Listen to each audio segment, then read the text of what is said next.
Hello and welcome to the studio session at CyFy 2022. My name is Sunaina Kumar and I am a senior fellow with the Observer Research Foundation. And with me today is a very special guest. I have Aakanksha Tangri and she is the founder of Reset, an online resource for mental health and inclusion.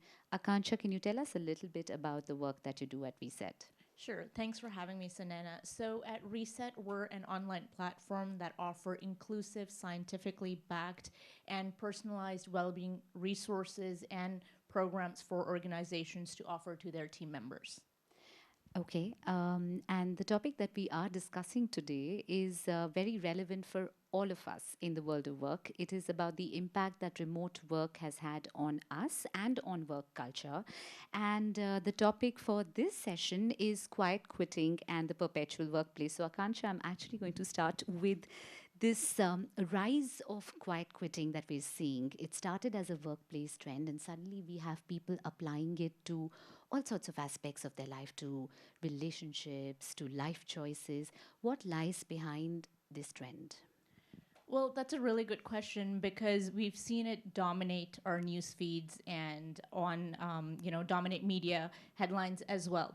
So, quiet quitting is a ramification of the pandemic. We've seen a rise in mental health challenges over the past 2.5 years, and quiet quitting is essentially young people, particularly millennials and Gen Z, rejecting hustle culture and putting their self-worth first, and they're deriving their self-worth from other aspects of their life and not just their workplace.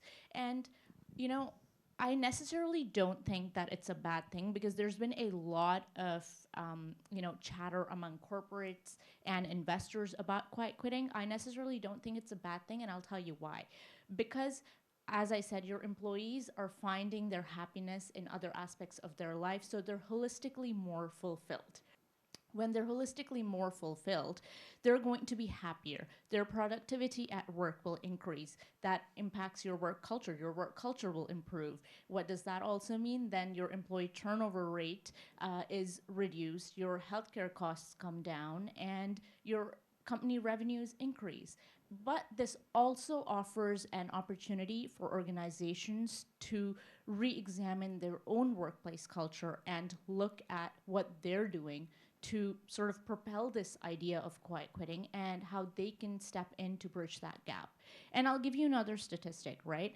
Burnout rates are at an all time high. Nearly 60% of millennials last year reported burnout, and Gen Z has similar stats. So I think this should be an eye opening conversation for organizations to step in and bridge that gap.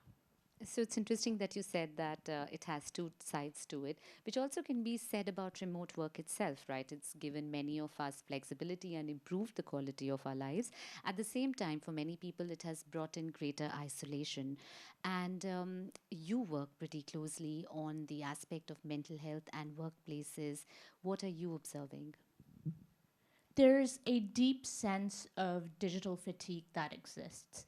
And because of the pandemic, conversations around mental health have come to the forefront, but we've also seen a rise in mental health challenges, and that include depression, anxiety, burnout, as we just talked about. And, it also brings about a sort of isolation and dependency on social media for validation. And one thing that we're noticing is that Gen Z in particular, as we work with organizations, Gen Z in particular are not waiting around for their organizations to offer them well-being support. If it's not present or prevalent in your organization, they're going to find the next job that offers them that security. So if organizations want to be able to retain and attract the best talent, they need to start really having a conversation around workplace culture, around mental health, to be able to, find and improve their find the best talent and improve their workplace culture. Do you think workplaces are keeping up with this? They definitely are trying.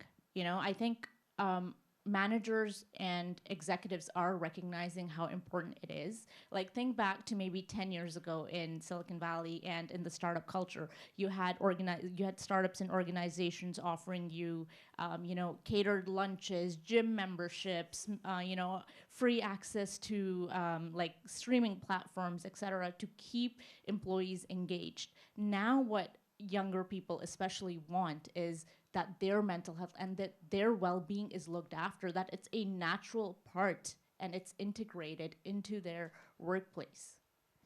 Okay, so in fact, that's such an interesting reminder of how things were. I want to ask you about the aspect of creating social dynamics online as we move towards a deeper hybrid culture of work.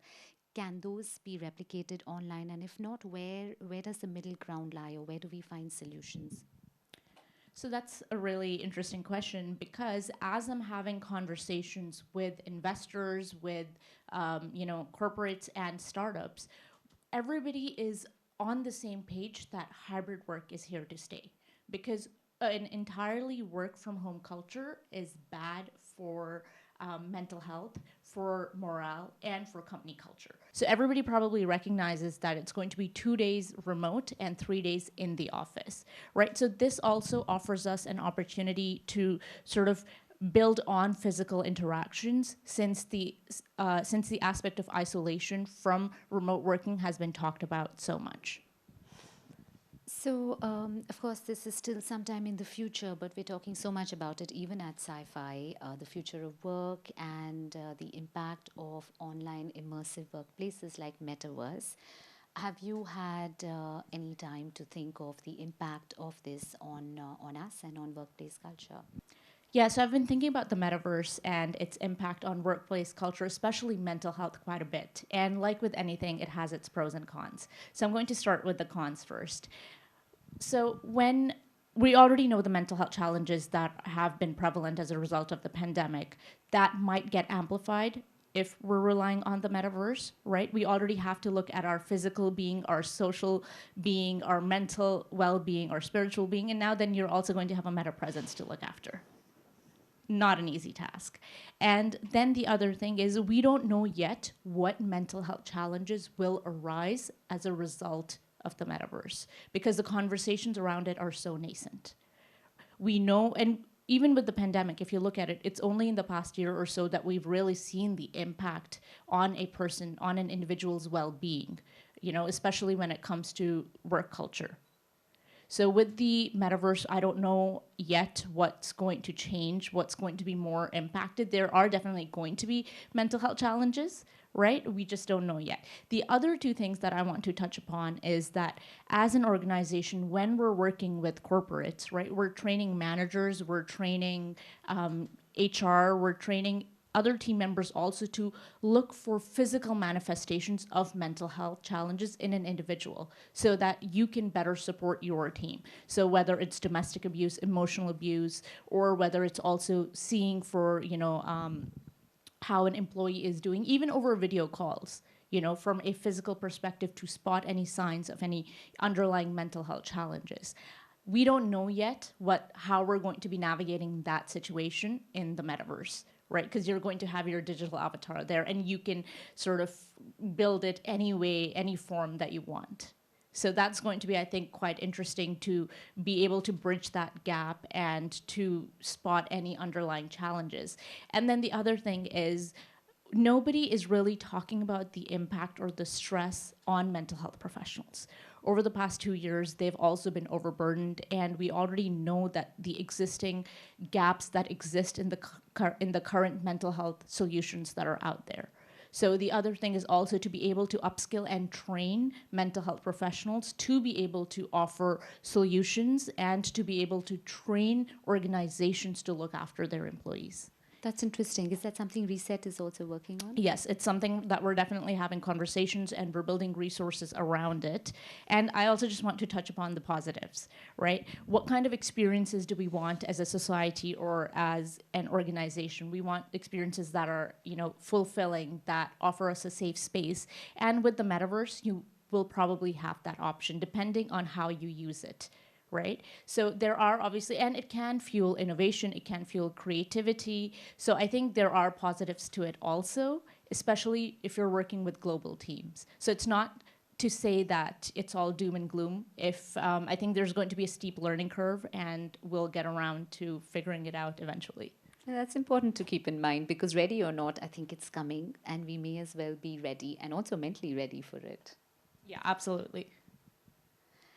So I know that that you've also worked. You work on inclusion, and what exactly does that mean? So when we're looking at mental health, we're not just, giving resources to the same resources to everyone. We recognize that everyone has their own well-being journey, right? So when we're providing resources and offering and coming up with well-being programs for organizations, we also take into account the socioeconomic factors that impact one's mental health, whether it's gender, whether it's the patriarchal systems, family dynamics. Everything comes together to help shape a person's experience and well-being. So we take all of that into account. And actually, I have a question for you, if you don't mind me flipping Yeah. roles here. My question for you is, what impact do you think remote working has had on women? And do you think women can afford to quiet quit as much as men can? Okay, I'd like to flip that back to you, but let me also chip in on that. So first of all, I think I'm glad you asked that question. Just to keep in sight that working can be, in the aspect of women, can be quite different, and there is no evidence or research that we have on this yet because it's so soon. What we have is anecdotal. What we have are experiences that women are sharing, and also some facts that we know about women in the workplace. And those are facts that that are upfront, backed by data. What we all know, but good to keep in mind as we delve into this question. So the fact that women are paid less than men, that their burden of caregiving is higher when it comes to promotions, when it comes to performances. The way women are treated is different from men in the workplace. And that just means that quiet quitting, if we see it as an act of resistance, may be a choice that is perhaps less available to women than it is to men often. And this is still in the realm of hazarding a guess, and also from the shared experiences of women talking about this. But what we do know from evidence of remote work, which we've had now for 2 years or more, is that as we move from remote work to a hybrid work culture, definitely there are more women who are opting to work from home than men are in higher numbers. And yet, that is not exactly translating into women staying longer in the workforce. So, though they choose to stay at home and work, because of the burden of caregiving at home that they are stranded with, the burnout rate is higher. And this has been called the penalty of remote work. Are you finding that as well? Yeah, absolutely. And, to your point, we've seen over the past 2 years how many women have left the workforce because of external circumstances out of their control, right? So it'll be interesting, and because there's also a lot of talk of recession happening now, a looming recession. It'll be interesting to see how that impacts women even more, and what is going to be done, what policies are going to be introduced on a on a national as well as an organizational level to ensure that women are reintegrated back into the workforce. And then to your point about quiet quitting, I think again, as organizations look to cut costs and lay off employees, it's already happening. Are team members still going to be ascribing to this idea of quiet quitting when job security is so volatile at the moment? Or are they going to, go above and beyond to ensure that they are retained in their organization? So I think that's going to be something that'll be worth looking at over the next couple months. Some more food for thought. Thank you, Aakanksha. It's been a pleasure to hear from you.